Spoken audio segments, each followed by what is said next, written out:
Buenas, bienvenidos a otro video en el canal sobre este proyecto artístico que estoy haciendo acá con ustedes. En este video les voy a estar contando sobre 3 iluminadores que están relacionados entre sí y que son historias un poco más breves, porque resulta que hay información absolutamente mínima sobre estas personas. Y el proceso de esta obra no va a ser breve, así que también les voy a estar contando sobre las referencias que usé para esta obra y sobre Tristan Tzara, un artista dadaísta. Pero empecemos con Jean Puchel. Jean Puchel, nacido alrededor del año 1300, fue un miniaturista. Sus obras datan de entre 1320 y 1350. También fue orfebre, pero se le conoce sobre todo como iluminador y maestro miniaturista. Tenía un taller en París a principios del siglo XIV y Puchel se formó con otros maestros en Italia y Bélgica, donde aprendió técnicas nuevas. Es interesante porque fue uno de los contribuyentes del estilo cortesano y representaba, además de escenas religiosas, muchas escenas de la cotidianeidad de la época, ¿no? Como escenas de caza y juegos. Otro aspecto interesante es el sentido de la perspectiva que elabora en estas miniaturas, que se presenta como una nueva forma de modelar las figuras y los tratamientos de los efectos lumínicos. La obra más famosa de Puchel es el libro de horas de Juana de Évreux, que actualmente forma parte de la colección de Cloisters en Nueva York. Esta fue una creación íntegramente suya, hecha por encargo del rey francés Carlos IV para su esposa. También es suyo el brevario de Belleville, que se conserva en la Biblioteca Nacional de Francia en París.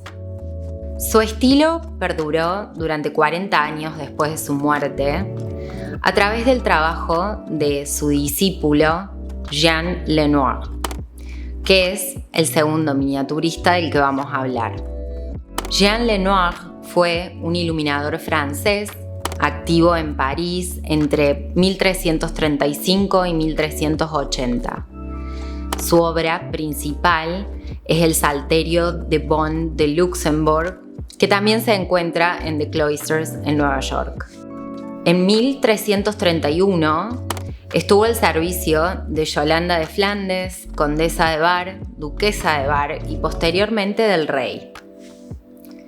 La hija de Joan Lenoir, Bourgot, colaboró en gran parte con su trabajo. Entonces, la última miniaturista de la que voy a estar hablando es de Bourgot o Bourgot, no sé bien cómo se pronunciaría. Fue una iluminadora del siglo XIV también, y como les digo, es difícil identificar las producciones de su autoría porque su trabajo se entremezcla y se confunde mucho con el de su padre. Esta mujer es un misterio más en el arte medieval. Por los documentos existentes, se sabe que aprendió con su padre y que fue empleada en su tienda. Su trabajo incluía libros de oraciones, libros de horas y otras iluminaciones. Más tarde se mudó a París, donde fue patrocinada, entre otros, por Juan el Bueno, rey de Francia, y Juan I, el duque de Berry. Las obras de su autoría seguras incluyen un libro de horas para Yolanda de Flandes y un libro de oraciones para Bona de Luxemburgo, la esposa de Juan el Bueno. Y esto es todo lo que les puedo contar sobre estos 3 iluminadores. Pero les cuento sobre la obra. Les había dicho en otro video que había varios apartados del Apocalipsis que me interesaba trabajar y trabajé con uno solo de esos fragmentos. Y entonces para esta obra tomé otras 2 partes del texto original que me interesan trabajar y que se las voy a leer a continuación. Uno de ellos es el Apocalipsis 13, las 2 bestias. Me paré sobre la arena del mar y vi subir del mar una bestia que tenía 7 cabezas y 10 cuernos, y en sus cuernos 10 diademas, y sobre sus cabezas un nombre blasfemo. Y la bestia que vi era semejante a un leopardo, y sus pies como de oso, y su boca como boca de león. Y el dragón le dio su poder y su trono, y grande autoridad. Vi una de sus cabezas como herida de muerte, pero su herida mortal fue sanada, y se maravilló toda la tierra en pos de la bestia, y adoraron al dragón, que había dado autoridad a la bestia, y adoraron a la bestia, diciendo: ¿Quién como la bestia, y quién podrá luchar contra ella? También se le dio boca, que hablaba grandes cosas y blasfemias, y se le dio autoridad para actuar 42 meses. Y abrió su boca en blasfemias contra Dios, para blasfemar de su nombre, de su tabernáculo y de los que moran en el cielo. Y se le permitió hacer guerra contra los santos y vencerlos. También se le dio autoridad sobre toda tribu, pueblo, lengua y nación. Y la adoraron todos los moradores de la tierra, cuyos nombres no estaban escritos en el libro de la vida del Cordero, que fue inmolado desde el principio del mundo. Si alguno tiene oído, oiga. Si alguno lleva en cautividad, va en cautividad. Si alguno mata a espada debe ser muerto. Aquí está la paciencia y la fe de los santos. Y por otro lado, me interesa en el Apocalipsis 18 sobre la caída de Babilonia este pasaje. Oí entonces otra voz del cielo que decía: ustedes, los de mi pueblo, salgan de esa ciudad para que no participen de sus pecados ni reciban parte de sus plagas, pues son tantos sus pecados que llegan hasta el cielo, y Dios ha tomado en cuenta sus injusticias. Páguenle ustedes con la misma moneda, denle a beber en la misma copa el doble de la bebida que ella preparó.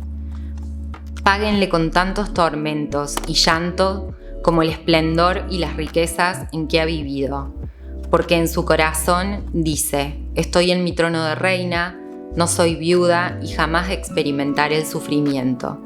Por eso, en un mismo día, le sobrevendrán estas 3 plagas: la muerte, el llanto y el hambre, y será consumida por el fuego, porque Dios, el Señor, que la juzga, es poderoso.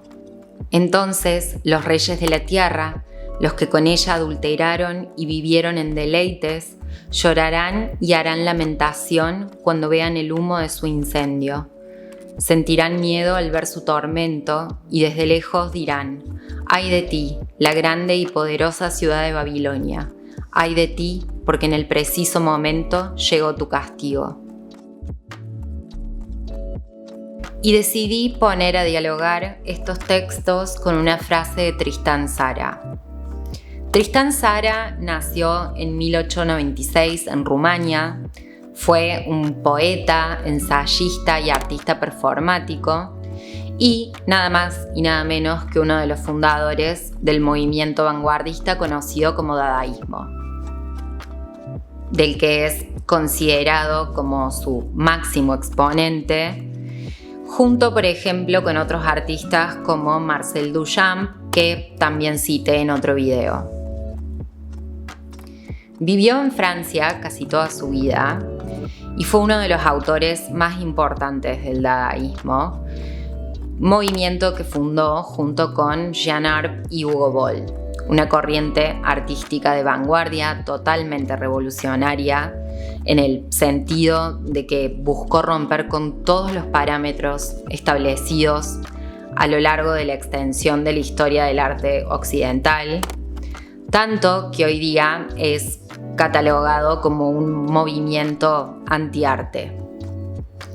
En 1918, en el número 3 de la revista Dada, publicó el famoso Manifiesto Dadaísta. Les enumero rápidamente las principales ideas de este manifiesto. 1. Reacción a la guerra. El dadaísmo surge como una protesta contra la devastación y el absurdo de la Primera Guerra Mundial. 2. Irracionalidad y absurdo. Promueve la irracionalidad y el absurdo frente a la lógica y el orden establecidos. 3. Libertad creativa. Defiende la creación artística sin restricciones ni reglas predefinidas. 4. La destrucción de normas. Busca destruir las normas y convenciones tradicionales tanto del arte como de la cultura. 5. La espontaneidad. Fomenta la creación espontánea y sin planificación. 6. Crítica a la sociedad. Utiliza el arte como medio para criticar la hipocresía y el materialismo de la sociedad moderna. 7. La multidisciplinariedad. Integra diversas formas de expresión artística como la poesía, la pintura, la escultura y el performance. 8. Internacionalismo. Es un movimiento internacional que no se limita a una región o a una cultura específica. 9. Humor y provocación. Emplea el humor y la provocación para desafiar las expectativas y provocar una reflexión. Por último, 10. Antiarte. Se define como antiarte rechazando la comercialización y la institucionalización del arte.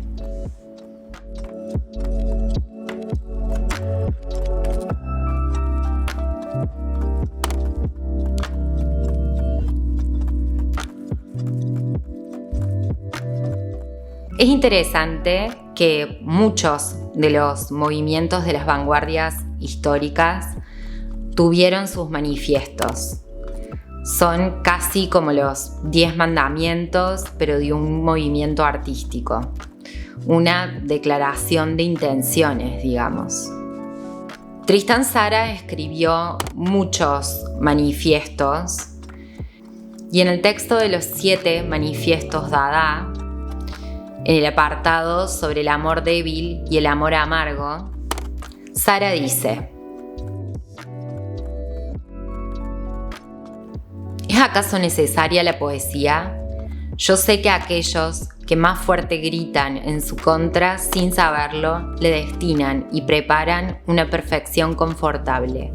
A eso le llaman futuro higiénico. Se prevé el aniquilamiento, siempre próximo, del arte.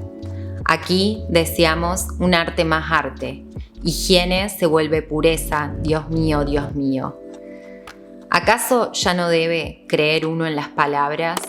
¿Desde cuándo expresan lo contrario de lo que el órgano que las emite piensa y quiere? Piensa, quiere y desea pensar. He aquí el gran secreto. El pensamiento se hace en la boca. Todavía me parezco muy simpático.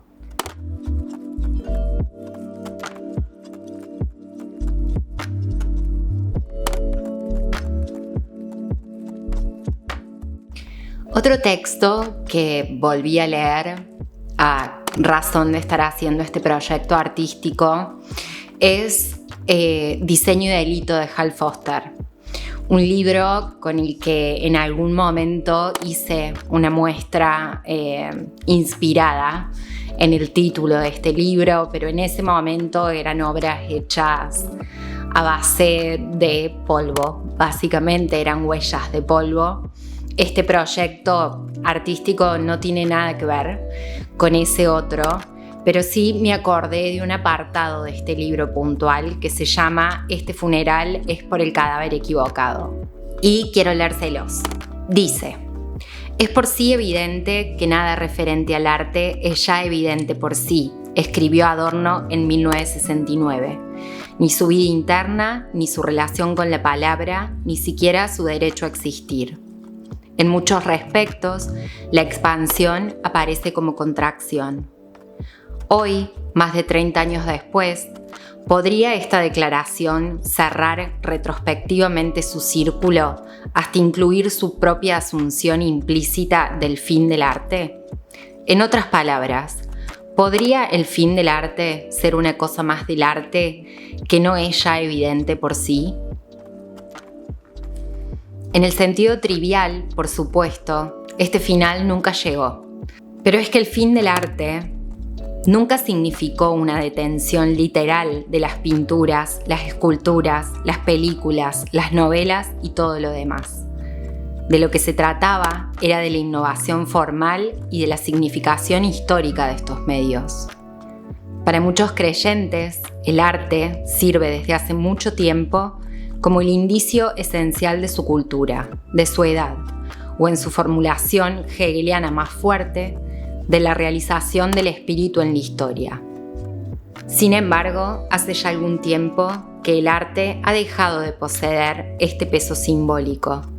Hoy en día parece despojado no solo de su papel de guía para la historia, sino también de gran parte de lo que respecta a la historicidad, es decir, de toda elaboración necesaria para la resolución de sus propios problemas históricamente dados. Uno podría ir más lejos. El arte contemporáneo ya no parece contemporáneo en el sentido de que ya no tiene un acceso privilegiado al presente, ni siquiera sintomático, al menos no más que muchos otros fenómenos culturales. Si el primer principio de la historia del arte, como una vez estableció Heinrich Wölfflin, es que no todas las cosas son posibles en todas las épocas, en la actualidad, para bien y para mal, esta premisa parece desafiada, con el resultado de que, para algunos comentaristas, la historia del arte está tan caput como el arte. Hal Foster intenta delinear o tirar pistas sobre formas que podría seguir teniendo el arte para seguir viviendo, digamos, que él las cataloga o las llama la traumática, la espectral, la asíncrona y la incongruente. A mí me interesa particularmente un pasaje de la asíncrona que dice: una tercera estrategia en la condición del venir después es el montaje de formas asíncronas, prácticas prominentes que obedecen a géneros pasados de moda, incluyen las proyecciones de diapositivas de James Coleman, los dibujos para ser proyectados de William Kentridge, las siluetas narrativas de Kara Walker y las instalaciones fílmicas de Stan Douglas. Aquí la estrategia consiste en hacer un nuevo medio a partir de los residuos de viejas formas y en mantener juntos los diferentes indicadores temporales en una única estructura visual. Una vez más, en los mejores ejemplos funciona una doble reflexividad. Un medio es reconstituido de una manera recursiva que sin embargo está abierta al contenido social, de una manera, es más, que nos recuerda que la forma muchas veces no es nada más que contenido que se ha sedimentado históricamente. Por supuesto, lo que se entiende por pasado de moda ha cambiado radicalmente. No hace mucho tiempo el cine era el medio del futuro. Ahora es un archivo privilegiado del pasado reciente y por tanto un elemento primordial en una protesta asíncrona contra la totalidad presentista de la cultura del diseño.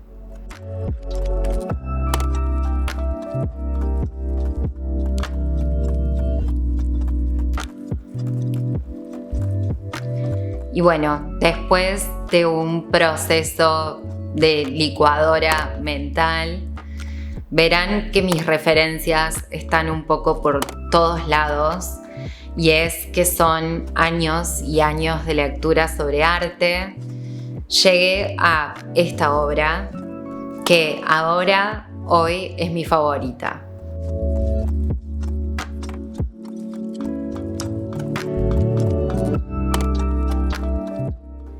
Creo que el cruce de referencias de esta obra es el que más me interesa hasta el momento.